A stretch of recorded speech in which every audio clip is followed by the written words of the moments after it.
કાપોદ્રા વિસ્તારમાંથી એક ઇસમને health warning વગરની વિદેશી સિગારેટ કિંમત ₹14,56,800ની મત્તાના મુદ્દામાલ સાથે ઝડપી પાડતી સુરત શહેર એસઓજી ઇન્ચાર્જ પોલીસ કમિશનર દ્વારા સુરત શહેરમાં નાર્કોટિક્સ ડ્રગ્સની બસ્તીને નેસ્તનાબૂદ કરવા માટે ચાલુ કરેલ no drugs in Surat city અભિયાન અંતર્ગત શહેર વિસ્તારમાં આવેલ પાનના ગલ્લા અને ટોબેકો પ્રોડક્ટ્સના હોલસેલ વિક્રેતાઓ દ્વારા ઈ સિગારેટ હેલ્થ વોર્નિંગ વિનાની સિગારેટ હુક્કાનું વેચાણ કરવામાં આવી રહેલ છે, જેના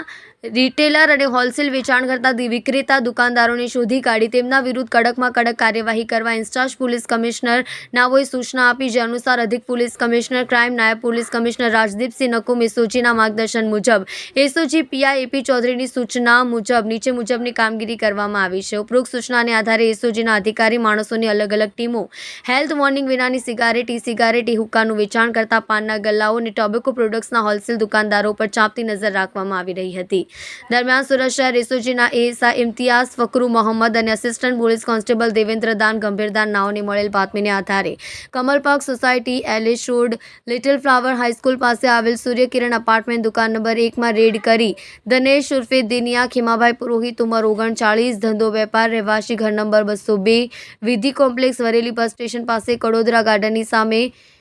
મૂળ વતન રાજસ્થાનને ઝડપી પાડી ગેરકાયદેસર રીતે વેચાણ કરવા માટે રાખેલ હેલ્થ વોર્નિંગ વગરની અલગ અલગ વિદેશી કંપનીની cigarette Esse light, Esse special gold cigarette,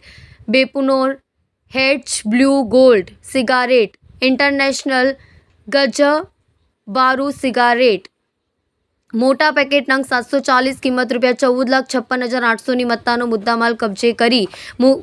મજકૂર ઇસમ વિરુદ્ધ the cigarette and other tobacco products act કલમ 7, 8, 9 અને 20 મુજબ કાપોદ્રા પોલીસ સ્ટેશનમાં ગુનો રજીસ્ટર કરવામાં આવેલ છે।